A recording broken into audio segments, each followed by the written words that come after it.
Halloween is around the corner, and Burger King claims its new Halloween burger will give you nightmares, quite literally. The burger is made up of a sesame green bun, there it is, let that sink in, a beef patty, chicken fillet, bacon, and cheese. That's 3 kinds of meat, if you're counting. The fast food chain studied 100 people who ate the burger before bed and found that participants were 3.5 times more likely to have a nightmare after eating the new menu item. The experts behind the study say the combination of proteins and cheese can lead to an interruption of sleep cycles. Ooh. It's called the meat sweats, I believe. Isn't that what we used to call it back in the old days of yesterday? Yeah. Well, there is that what I understand now to be a myth, that, you know, if you eat cheese before bed, you will have nightmares. That's been around for a long time. It's been debunked, though. They say that it's the fat that's the problem, right? So a lot of cheese is high in fat, so it's the fat that's interrupting your sleep. So it doesn't necessarily have to be cheese. It could be anything that's fatty, and that doesn't necessarily mean a nightmare, but maybe if you're not in REM sleep, you're more likely to sort of wander your brain. I find eating anything too close to bed kind of changes how I sleep, right? You want to have a little separation between the last time you're eating a meal and going to bed. But for me, one thing that definitely messes up my sleep, and I know you're a spice guy as well, if I eat something really spicy and then go to bed, I'm definitely rattled and I'm more tossy and turny, I find. I was going to go there too. I was going to say, add some Carolina or ghost pepper sauce to this. Yeah. And who needs sleep? Yeah. You won't even get a wink. Yeah. Not a single wink. You'll be... It's your digestive system that's saying, thanks a lot. Yeah. You think we're going to sleep now? That's what I imagine my digestive system to sound Just like. yelling. Really angry. Does it look up like this too and shake its fist? Where's my rent? Like, I don't know why. Got to pay it rent. But still, yeah. Is your digestive system also vegetarian? No, clearly. Clearly a freeloader, though. A total freeloader. Yeah. There's always a new social media trend to tell you about. This is a bizarre new trend that is sweeping social media platforms in China. This is the Flaunt Your Wealth challenge. I don't know about this one. It involves photos of people falling over and spilling their luxury goods on the ground. Take a look at some of these photos. One woman even stopped traffic on a busy roadway to get a photo of herself sprawled on the ground with a Gucci handbag. There it is. And Louboutin shoes. Did I say it right, Pooji? Pooji? Louboutin? You said my name funny, but Pooji? yeah. I call you Pooji. Louboutin. Louboutin shoes. Many millennials in China are hoping their posts will go viral and earn them more followers on social media, because that's the world we live in.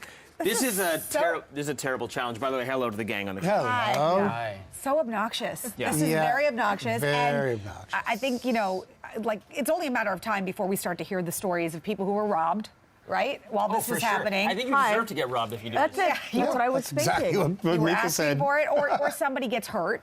Right? Or somebody actually thinks somebody is hurt and then calls 911. You know, like, it's only a matter of time before this horrible idea gets even worse. Or somebody does really get hurt and, like, you know, and it's stuff falls a out. debris field. And they're like, people are so used to it. They're like, they think oh, it's- that's so cool. I'll take a picture of you too. Yeah, what happens if you're just bougie and you legitimately trip and fall and all your stuff goes everywhere? Yeah. And then you're up the creek. Even though there's somebody there taking a picture of you, still. You're doing the challenge. Yeah. Oh, yeah. But then, you know, for the rest of us who do not have that sort of wealth, if we were to have a picture of us falling out of something and being surrounded by our prized possessions, I mean, what would that look like? I feel like for you, it would be a lot of lip balm. Well, a lot of lip balm around. Let's find out. Let's see what's You in the have pockets so right much now. lip balm. Phone and lip balm. See? That's what I carry around. I told you. And phone, lip balm, and wallets. What do you guys got? Empty your pockets. I got nothing. nothing. Honestly, I got nothing. I leave all my stuff at my desk. I've got, like, my access card, and I got some lip balm too, and some mints. Yours would be pocket maybe a squares little, and your ties. Yeah, maybe. Yeah. There you go. Yeah. Oh, yeah, okay. There you go. Okay. I have, And, like, loyalty cards everywhere. Total rewards. Optima. I love it. There we go. I got What do you got? I got Kleenex for all my kids' needs. I got Kleenex everywhere. Kleenex. Because making it rain is Kleenex. Mine would be my Instant Pot and some avocados. You carry your Instant Pot on you. Yeah, well, it's use it like 5 times a day. Oh, so okay. It's my prized possession, everyone. You know, right? Is that good? Yeah, people who have those swear by those, by the way, the Instant Pot. That's such a game changer, apparently. Never Look used at it. us flaunting our wealth, everyone. Instant Oh, Pot. yeah. Let me quickly score some points. The only thing that will fall in my pocket, picture of my wife, Mary. She's not a possession, but she's my obsession. Oh! And she's probably just waking up, so. That is a pocket square drop. If you're on the hunt for a new job, here's some advice. Career experts have some interesting advice when it comes for your interview, so listen up. They recommend having a clear pitch when the employer asks you. You know when they ask you to tell us more about yourself? Okay, so here's apparently what you need to know. Your answers should be less than a minute long. That's a long answer. Who answers for more than a minute? They say you should also know the issues the company is facing and how you can help fix them. That makes sense. Having a proven track record of success could also help you score a new position. Career experts say the one phrase that stands out to interviewers is, I was ranked #1. Ooh. So pat yourself on the back, toot your own horn, because no one else is going to do it. But you can't be like, I was ranked #1 in beer pong. Right? Like, that's not, you got to like really pick what you were ranked #1 in, right? And you can't lie. It's very important how you finish that sentence. Yeah. I was ranked #1, ... Exactly. Something else. Think of something. You know, right away I started thinking about job interviews because I've had so many of them in my life. And then I thought about the one I had here. Do you remember what yours was like here? Your first one? My initial one, yes, did not go so well, like 10 years ago. My recent one, 2.5 years ago, went really well. Yeah. I mean, you're here. I'm here. There you go. Yeah. I failed my first one. Yeah. My first one, again, 10 years ago. Okay. I went and I met the then boss at a coffee shop, and we're sitting down, we're talking, went really well. We're about to wrap it up, and as we're leaving, this guy comes up to me and says, by the way, I really love watching you on the other network that I was on. And I was like, oh, thanks. And he left. And then the guy who was interviewing me said, you know that guy, don't you? I was like, no, I don't. He's like, how much did you pay him to come over here and say that? I'm like, I did it, I swear. And he's like, all right, sure, smooth move. And I thought for sure I didn't get the job. And I didn't pay that guy. But here we are. And that guy was me. It was you. Full circle moment. Very, very quick. I know we're out of time. That's a better story than mine because for me, for my first job interview here, I showed up 5 minutes late, sprinting down Queen Street on a June day for an audition, was sweating. They had me get up on the desk and read prompter, and I sweated through the entire interview, and they stopped me and said, are you okay? You're sweating profusely. Did not get the job. Took another year of me being a pest to finally get in here. Yeah. So. Yeah, and then they sent me over to like wipe me down, and then they're like, wait a minute, you two do know each other. You're a coffee shop guy. And then I was like, ninja dust, I'm out of here. And then I said he was #1 ranked at beer pong. Yeah. Oh, we love our Bridezilla stories here on CP24 Breakfast. Get this. An anonymous Bridezilla is being accused of going too far after secretly fattening up her sisters before her wedding day. The woman made the admission in an essay on an Australian lifestyle website. She says she always felt her sisters were prettier than her, and she concocted the evil plan to make sure that she was the center of attention on her big day.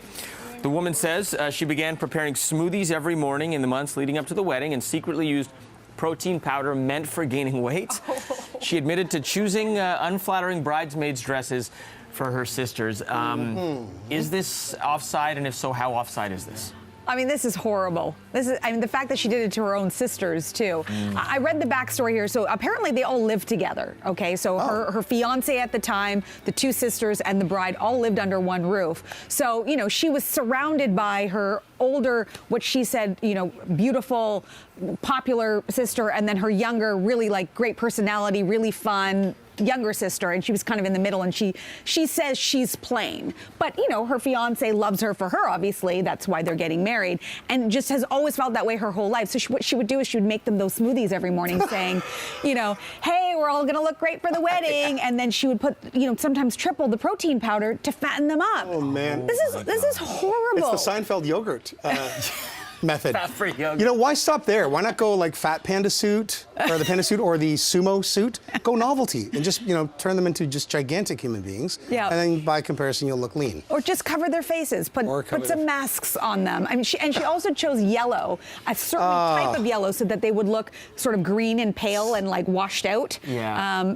On purpose. And she says she looks back at the photos and she's glowing, right, and they look horrible, and it makes her feel good. Answer me, do brides ever pick like nice dresses for bridesmaids? Because that's like one complaint I always hear about at weddings. If you're friends with the female side, the bridesmaids are like, oh, I hate this dress, I have to buy it. Yeah. But you can't say no because it's what the bride wants. We had the conversation in our pod last week, I think, and I asked a couple of our writers if they had ever been able to wear their bridesmaids dresses ever again, because as a former groom, was able to wear that suit a couple times too. Yeah. No, not one of them was able to say, I've got a bunch of them at home, can't wear them. And they're Will not wear them. expensive. And they're expensive. They're not cheap either. Yeah. Shouldn't there be a bridal, like a rental company for these outfits? Like, why do you? That's a good. You know, that's a good. Or somewhere to business send them. plan. The dresses that you don't wear anymore. At least Yeah. somebody else can use them. How about that? Okay. There's all always right. Halloween. Business idea. Yeah. All right. Coming up. By the way, we don't try to fatten Bill up. He does that on his own. Oh, snap.